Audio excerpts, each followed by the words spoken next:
I'm delighted to be joined by Annabelle Woghiren, who is one of our Queen Mary music scholars and is a wonderful jazz singer in her first year.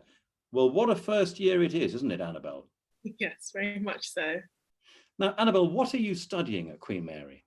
I'm doing law and politics. Law and politics. Well, this is quite an interesting time for both law and politics, isn't it? Are you in any way looking at the current moment in our history in terms of legal aspects to do with today and also the politics of today? Oh, 100%. I think it was this year and everything that has happened this year which motivated me to do law and politics, because I've always wanted to do law, but our political climate is very controversial at the moment, and I think it's important for us to study it. That does make it an interesting time. And I was talking to a medical student who said, well, it's actually a very wonderful time to be studying medicine because of the circumstances that it is.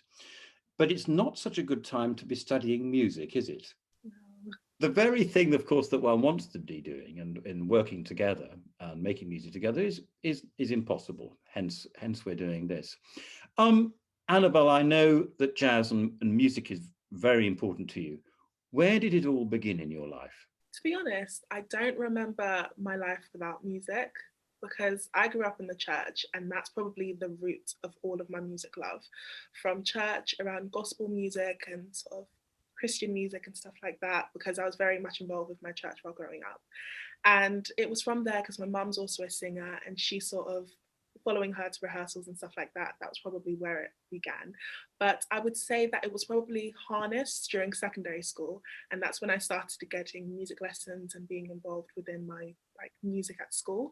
But I think it began probably just when I was born, really. Well, that's very fortunate, because often it is the case that to have parents, musical parents, is very influential. And of course, it's becoming increasingly difficult to get music education in secondary schools. Is that something you're passionate about? Yes, I think it's really important to have music education. I think music education in general is just so important, and it's underutilized. I think more of an emphasis needs to be upon it, because music is not just music, but it's music as expression, it's music as protest, it's music as rebellion. And it's important for especially young people to learn how to harness their talents. And I think music education is just really important. So what would you have said it would have been like for you at school if you'd not had any music education? I think it's more about not realizing your full potential, because I see that a lot of students, I was fortunate to have that music teacher to help me build my talent and that raw talent that I had. But a lot of people, they have talent and they sort of have a direction of where they want to go, but they don't know how to get there. Or if something difficult happens, like they don't know how to get over something, they don't know how to get past it. So I think for me personally, it would just be a section of my life that would be underdeveloped. Obviously, you're looking to go into law and potentially politics. Do you want to pursue aspects to do with music in either of those areas of subject matter? Yes, I think in particular with either politics or sort of law, because I'd love to go into race relations and equality for all and diversity and stuff.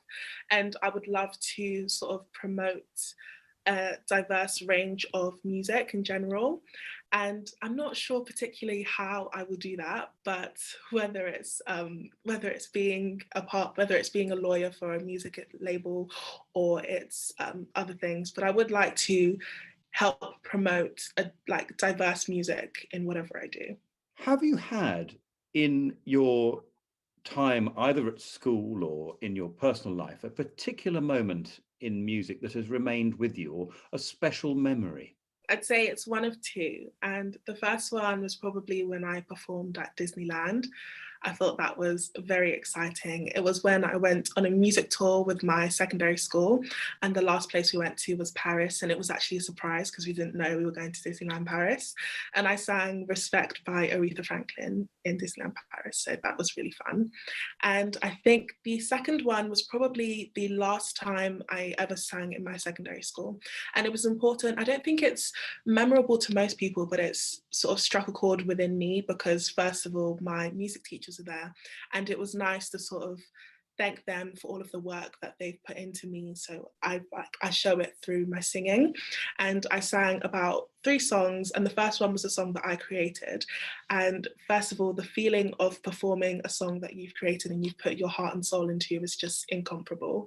And the second song I sung was a classic jazz song, and it was, well, it's not classic, but it was Orange Coloured Sky by Natalie Cole. And first of all, I love Nat King Cole and Natalie Cole. And it was really, really fun because as a jazz singer, you're not just a singer, but you're an instrumentalist and you're part of the band. And to sing and you become one with the band is just a great feeling. And the last song I sang was a classic soul funk song, and that was really fun as well. So now I want to ask you about jazz, because we appreciate jazz as a popular music medium. We generally accept it. But in fact, there's not many people who pursue it, are there? yeah. Now, what was it that drove you to it, and how easy was it for you to pursue that love of jazz among your peers? I think for me, because my background is obviously in like gospel music and musical theatre, towards the end of my musical theatre grades, you had more of a choice to pick the sort of songs you wanted to pick. And the songs that resonated with me the most were the songs that were telling a story, and not just any story, but it was a story deep rooted in historical struggle and the struggle for equality and civil rights and stuff like that.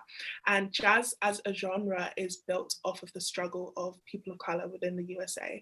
And just the links towards that and the links how it's used as a vocal expression. And it was originally coined as dangerous to a lot of the general media because they thought that jazz musicians were satanic.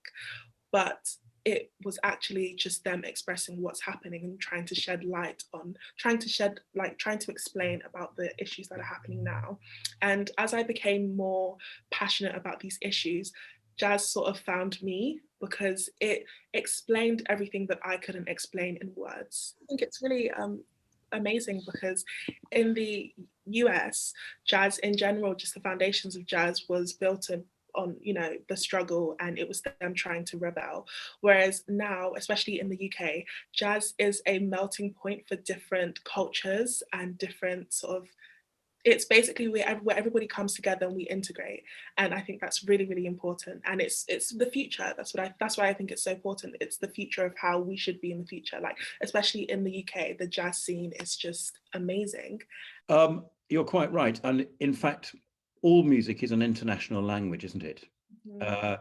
And it doesn't matter where you come from. It doesn't matter what your native language is and whether you can speak the other language of that country that you're in. You can communicate through music. And it is one of those great levelers. And we all have a respect for each other, don't we? Because of each other's talent. Yes. That's a very lovely, and I think quite a rare thing, isn't it? Yes, it's very rare, especially in this political climate. It's so rare, and it's beautiful to see how music, it transcends time and it transcends politics, and that's really beautiful. I totally agree. Now, obviously, music is very important to your life. How important is music to your life this particular year when we're going through this very unusual time of self-isolation and all of that? I think music is even more important because music, it's sort of every time I get further within music, a new layer of what music means to me is like unveiled. And I think this year, music as an escape, and music as an escape to what reality would have been if I wasn't isolated. And it's been sort of the only reason I'm sane. Now, you're going to introduce 3 pieces of music to us that mean a lot to you. And the first one is by Billie Holiday, an icon of jazz and female jazz. Which particular work have you chosen? Strange Fruit.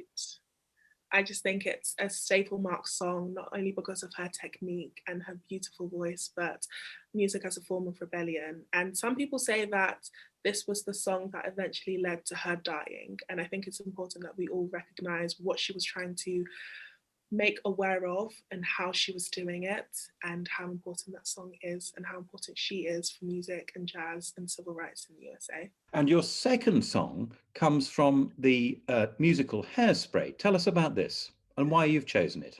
I chose this because in 2019 I was part of the musical Hairspray within my local sort of musical theatre club. And as I sort of trained in musical theatre, towards the end I sort of realised that my favourite part of musical theatre is when musical theatre gets influence from other genres of music. And this song in particular is a mix of blues, soul and jazz. And it's just beautiful. And I actually sang this song and it hits a sweet spot because I love, not only is she talking about sort of civil rights and how important it is, but she's also singing her heart out. And I love her technique in it. And I just love the song in general. And it's very empowering. And I think it unites people in, I may not know what you're talking about, or I may never experience what you've experienced, but I will experience fighting for you and I will stand with you. And your final song is a great classic of the swing era of jazz, isn't it? Fly Me to the Moon. But tell us who it is that you want to be performing this one. My version is by Bobby Womack, and that is because I think music and culture are interlinked and they're intercorrelated. And I think it's beautiful how we can take a standard song and it can mean completely different things dependent on who sings it and the history and the culture of that person who sings it. And with this song, it's not just classic standard jazz, but it's also soul. And as much as it's a love song, it's also a song of raw expression. And you can hear that in the way that he sings it and the band as well, because it's sort of like a call and response between him and the band. And the band is almost like his lover that he's singing the song to. And I think that's just beautiful.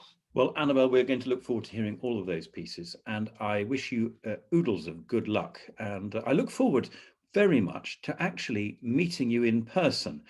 This is a very unusual year for me where I've had to get to know students purely over Zoom and Teams, far from the best way, but it's lovely to meet you this way. And thank you so much. Thank you.